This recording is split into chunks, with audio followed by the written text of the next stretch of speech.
Hello, this is Shihan Steve coming to you live from the Krav Maga Martial Arts KMMA Cafe. And I'm going to start doing for you weekly parent and coach tips to support the lessons and messages that we're teaching at Krav Maga Martial Arts.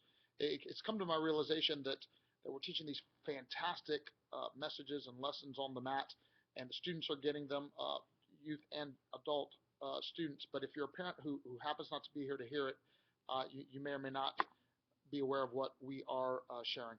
So actually, I'm going to be putting up a special closed page for you that's going to be KMMA Parents. It's going to be a closed Facebook page where it's going to have these weekly messages. It's just on my regular Tampa Krav Maga page today, and I'm sharing this with all the students. This month, we're working on the I can attitude, the positive mental attitude. In fact, I wrote an article in the monthly newsletter that I hope you'll read on this subject. But today I want to talk to you specifically a little bit about what that means, because sometimes, in fact, I was just having this discussion with somebody this weekend. Sometimes people can misunderstand when we are creating the positive mental attitude in our children.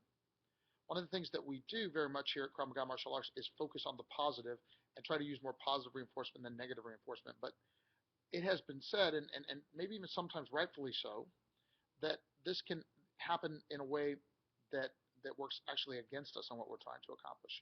In fact, somebody was mentioning this weekend that in situations where kids are just told how great they are and just built up, but not given the realities of having to work hard for something, of course, that this could be a diminishing return. I would argue that you can allow the pendulum to swing too far in either direction. That is, we can give too much praise for too little and create one kind of problem, and more often we can give too little praise on too much and also have a problem. So today's teaching tip is specifically about how it is that we don't go to either extreme, and how it is that we find the positive that our children are doing. There's an actual skill that my instructors do called Be a Good Finder, and it means that we are able to point out the positive that a student is displaying, and we're able to praise them and build them up based on those positives, even when perhaps they still have a lot of negatives. And this is very, very important in their early development. Now, my argument, and what I'd like to show you today, is that it's not that the positives don't exist. It's that we see what we focus on.